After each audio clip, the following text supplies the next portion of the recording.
Hi friends, இப்போ நம்ம கத்திரிக்காய் பொரியல் எப்படி செய்யலாங்கிறத நான் உங்களுக்கு காமிக்கிறேன். கத்திரிக்காய் பொரியல் செய்யறதுக்கு கத்திரிக்காயை எப்படி கட் பண்ணலாங்கிறதையும் உங்களுக்கு நான் இப்போ முதல்ல சொல்லித்தரேன். எப்போவுமே கத்திரிக்காயை கட் பண்ணி தண்ணியில் நீங்கள் போட்டுடணும். நீங்கள் சும்மா வெளியில் வச்சிங்கன்னா கருத்துரும். நீங்கள் தண்ணியில் போட்டால் தான் அதனுடைய காரத்தன்மை வெளியில் நமக்கு போகும். இப்போ அது ரவுண்ட் ஷேப்பில் நாங்கள் எப்போவுமே கட் பண்ணி போடுவோம். ஒருத்தர் நீல வாக்கில் கட் பண்ணுவாங்க. ரவுண்ட் ஷேப்பில் நீங்கள் ஸ்லைஸாக கட் பண்ணி நீங்கள் பொரிச்சிங்கன்னா அது சாப்பிட்றதுக்கு கொஞ்சம் நல்லாயிருக்கும். இப்போ இந்த மாதிரி எடுத்து கட் பண்ணி நீங்கள் போட்டுக்கிறணும். அதுக்கப்புறம் உங்களுக்கு நான் கத்திரிக்காயை எப்படி பொரிக்கலாங்கிறதையும் உங்களுக்கு அடுத்த ஸ்டெப்பில் உங்களுக்கு சொல்கிறேன். இந்த ஷேப்பில் நீங்கள் எப்போவுமே கட் பண்ணிக்கோங்க. இல்லைன்னா உங்களுக்கு என்ன ஷேப் பிடிக்குமோ நீங்கள் அதுபடியும் கட் பண்ணிக்கலாம். ஓகே, அடுத்து எப்படிங்கிறத உங்களுக்கு நான் சொல்கிறேன். A few moments later. இப்போ கத்திரிக்காய் எல்லாத்தையும் கட் பண்ணியாச்சு. இப்போ பாருங்கள், நல்லா தண்ணிக்குள்ளே பாருங்கள், இந்த கலர் தெரியுதா? இந்த காரல் தன்மையெல்லாம் இப்போ நல்லா அதில் இறங்கிடும். அதுக்கப்புறம் இன்னொரு பாத்திரத்துக்கு நீங்கள் அதை மாற்றிடணும். இதை மாற்றிட்டு பாருங்கள் எவ்வளோ பாருங்கள் தண்ணி கலர் ஆகிடும்.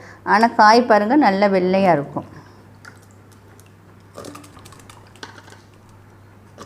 ஏன்னா கத்திரிக்காய் நம்ம சேர்க்கணும். அது ரொம்ப உடம்புக்கு நல்லது.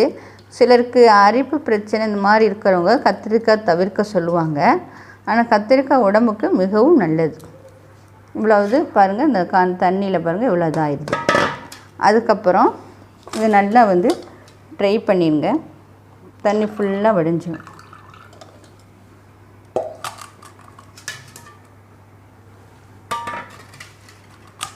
அதுக்கப்புறம் தேவையான உப்பு போட்டு மூடி வச்சிடணும் கத்திரிக்காயை.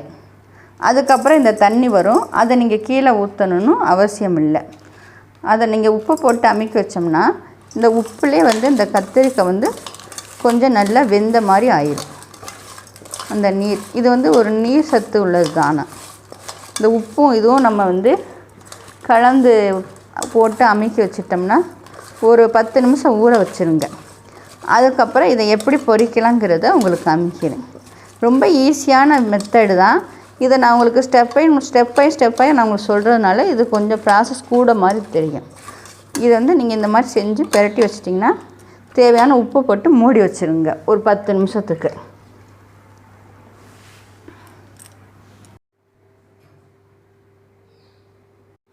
இப்போ 10 நிமிஷம் ஆயிடுச்சு நம்ம ஊற வச்சு. இதில் தண்ணிலாம் பாருங்கள், அடியில் இவ்வளோ தண்ணி வந்துருச்சா? இந்த உப்பு தண்ணி எல்லாம் விட்டோன்னா தண்ணி வந்துடும். அதுக்கப்புறம் இது எப்படி நம்ம பொரிக்கணுங்கிறத உங்களுக்கு நான் காமிக்கிறேன். இதில் ஒன்றும் நம்ம கடுகு உளுந்து எதுவும் சேர்க்கணும்னு அவசியம் கிடையாது. இந்த பொரியலுக்கு சேர்த்தாலும் ஒன்றும் தப்பும் கிடையாது.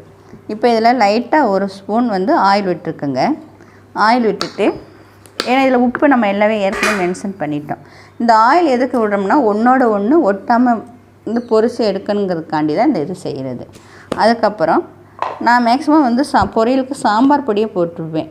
நீங்கள் இந்த மேக்ஸிமம் பொரியலுக்கு சாம்பார் பொடி தான் யூஸ் பண்ணுவேன். சாம்பார் பொடி ஏற்கனவே வீடியோவில் அப்லோட் பண்ணியிருக்கிறேன். டிஸ்கிரிப்ஷன் லிங்க் கொடுக்குறேன், நீங்கள் அதை பார்த்துக்கோங்க. இப்போ இதுக்கு ஒரு ஸ்பூன் போட்டுக்கோங்க. காரத்துக்கு தகுந்தாப்புல தான். இப்போ நம்ம 1/2 கிலோ தக்காளி போட்டிருக்கிறோம். இப்போ நான் கொஞ்சம் காரம் எனக்கு அதிகமாக தேவைப்படுறதுனால நான் 1.5 ஸ்பூன் போடுறேன். அவ்வளோதான். இதை நல்லா கையில் ஒன்றோட ஒன்றா மிக்ஸ் பண்ணிக்கோங்க.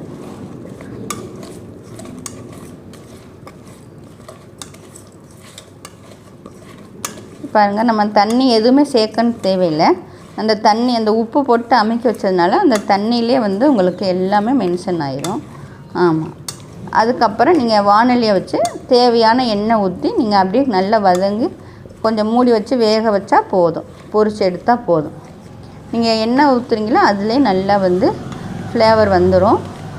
இந்த சாம்பார் பொடி வேறு எதுவும் ஃபுட் கலர் எதுவும் சேர்க்கணும்னு அவசியம் கிடையாது. இதிலே வந்துடும் உங்களுக்கு. உப்பு எல்லாம் சரியாக இருக்கான்னு மட்டும் நீங்கள் ஒரு தடவை பார்த்துக்கோங்க. அவ்வளோதான். இப்போ நம்ம மசாலா போட்டு பெரட்டி வச்ச கத்திரிக்காயை எப்படி பொரிக்கலாங்கிறத காமிக்கிறேன். இப்போ சட்டி நல்லா வச்சுருக்குறோம். நல்லா சூடாகிக்கிட்டோம். சூடானதுக்கப்புறம் தேவையான அளவு எண்ணெய் ஊற்றிக்கங்க.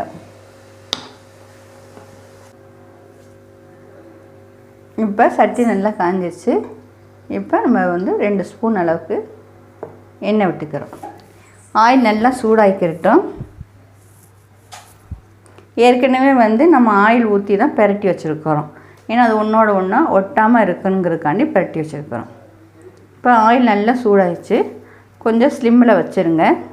ஸ்லிம்மில் வச்சுட்டு நம்ம எடுத்து வச்சுக்கிற மசாலா போட்டு எடுத்து வச்சுக்கிற கத்திரிக்காய் போடணும்.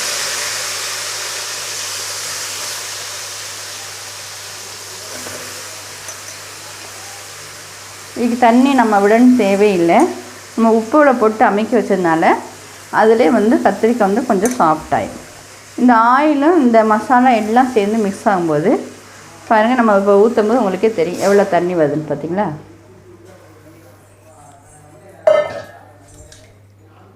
கொஞ்சம் தீண்டி விட்டுட்டு அடுப்பை வந்து கொஞ்சம் மிகைப்படுத்திக்கோங்க. மிகைப்படுத்திட்டு ஒரு நல்லா வந்து கிண்டி விட்டுருங்க. கிண்டி விட்டுட்டு இப்படி கத்திரிக்காயை இந்த மாதிரி ஷேப்பில் இப்படி தள்ளி மசாலா எல்லாம் செய்கிற மாதிரி வச்சுருங்க. ஒரு 15 நிமிஷம் கழித்து நீங்கள் வந்து பார்த்தீங்கன்னா அப்பப்போ தேவைக்கு கிண்டி கிண்டி விட்டுக்கோங்க. ஒரு 15 நிமிஷம் வரைக்கும் இது மாதிரி வேக விடுங்க. இது நீங்கள் மூடியும் வச்சுக்கலாம், இல்லை நீங்கள் ஸ்லிம்மில் வச்சுக்கிறீங்கன்னா நீங்கள் மூடணும்னு அவசியம் கிடையாது. மாதிரி இருக்கட்டும். நான் அப்புறம் வந்து பொரியல் நல்லா செவந்து வந்ததுக்கப்புறம் உங்களுக்கு ஒரு 15 நிமிஷம் கழித்து உங்களுக்கு காமிக்கிறேன். கத்திரிக்காய் பொரியல் மசாலா நம்ம கலவை பண்ணி வச்சுருந்தோம்ல, இப்போ நம்ம சட்டியில் போட்டு எல்லாம் பாருங்கள் மிக்ஸ் பண்ணி வச்சு ஒரு 15 நிமிஷம் கழித்து பார்த்தா பாருங்கள் எல்லாம் வெந்து நல்லா ஒன்றோட ஒன்றா இதாகிடுச்சு. இன்னும் கலர் சின்ன செவக்கன்னு நீங்கள் நினச்சிங்கன்னா ஸ்லிம்மில் ஒரு 5 நிமிஷம் வச்சு நம்ம எடுத்தோம்னா கத்திரிக்காய் பொரியல் சுவையானது ரெடி. இப்போ எல்லாம் செவந்து நல்லா வந்துடுச்சு பாருங்கள். மசாலா இல்லாமல் எல்லாம் மிக்ஸ் ஆகி நல்லா வந்துடுச்சு. அவ்வளோதான் கத்திரிக்காய் பொரியல். இதை நீங்கள் தயிர் சோறுக்கு வச்சு நல்லா சாப்பிடலாம். ரசம் சோறு இந்த மாதிரி வச்சு சாப்பிட்டா சூப்பராக இருக்கும். ஈஸியான வழி பாருங்கள்.